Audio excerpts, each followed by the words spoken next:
அஸ்ஸலாமு அலைக்கும். இன்றைக்கி என்ன செய்ய போகிறோம்னா பாசிப்பருப்பை வச்சு சாம்பார் வைக்க போகிறோம். முட்டையெல்லாம் உடச்சி ஊற்றி எப்படின்னு பார்க்கலாம் வாங்க. நான் வந்து ஒரு கை பாசிப்பருப்பு எடுத்து நல்லா வறுத்துட்டு வேக வச்சுருக்கேன். நல்லா வெந்து வந்துடணும். நல்லா பூ மாதிரி வந்து நல்லா மசிஞ்சிருக்கணும். நல்லா குழஞ்சி வந்திருக்கணும். வந்ததுக்கப்புறமா அதில் வந்து சின்ன வெங்காயம் நல்லா ஒரு 10 வெங்காயம் 20 வெங்காயம் போட்டுக்கணும். நான் வந்து பெரிய வெங்காயம் தான் போட்டிருக்கேன். சின்ன வெங்காயம் போட்டுங்க இன்னும் சூப்பராக டேஸ்ட்டாக செம்ம டேஸ்ட்டாக இருக்கும். நல்லா அதில் சின்ன வெங்காயம் 2 தக்காளி நெய்ஸாக அரிஞ்சு போட்டுங்க. பச்சை மிளகா மூணு போட்டுங்க.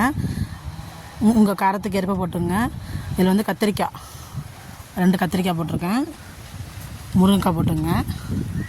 மஞ்சத்தூள் 1/2 ஸ்பூன், சோம்புஜீரகத்தூள் 1/2 ஸ்பூன், மல்லித்தூள் 1.5 ஸ்பூன் போட்டிருக்கேன். இதெல்லாம் போட்டுட்டு முருங்கைக்காலாம் போட்டு மல்லித்தூள் கொஞ்சம் போட்டுங்க. அதில் போட்டு இதில் வந்து கத்திரிக்காய் போடலாம், உருளைக்கிழங்கு போடலாம், சவுச்சவும் போடலாம். சூப்பராக இருக்கும். தேங்காய் பால் ஊற்றினா இன்னும் சூப்பராக இருக்கும். நான் தேங்காவை அரைச்சி ஊற்றிருக்கேன். இன்றைக்கி தேங்காய் அரைச்சி ஊற்றி பாருங்கள், சூப்பராக தான் இருக்கும். ரெண்டுமே ட்ரை பண்ணி பாருங்கள், நல்லாயிருக்கும்.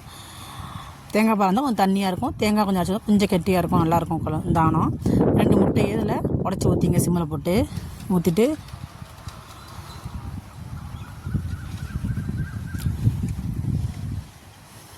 இதுக்கு தாளிப்பு கொடுக்கணும். நல்லா நல்லா கொதித்து வந்துருச்சு பாருங்கள். முட்டையும் நல்லா வந்துருச்சு.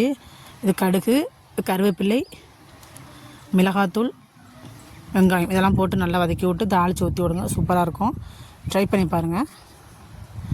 இந்த ஆணத்துக்கு வந்து கருவாடு பொரிச்சா நல்லாயிருக்கும். மீன் பொரியல் நல்லாயிருக்கும். சூப்பராக இருக்கும். உருளைக்கிழங்கு நல்லாயிருக்கும். ட்ரை பண்ணி பாருங்கள். முட்டை வச்சு பொரிச்சா நல்லாயிருக்கும். இஞ்சி பூண்டுலாம் போட்டு பொரிப்போம்ல, அதையும் பொரிச்சா நல்லாயிருக்கும். ட்ரை பண்ணி பார்த்துட்டு எப்படி இருக்குன்னு சொல்லுங்கள். இந்த வீடியோ பிடிச்சிருந்தா லைக் பண்ணுங்கள், கமெண்ட் பண்ணுங்கள், ஷேர் பண்ணுங்கள். மறக்காமல் சப்ஸ்கிரைப் பண்ணுங்கள்.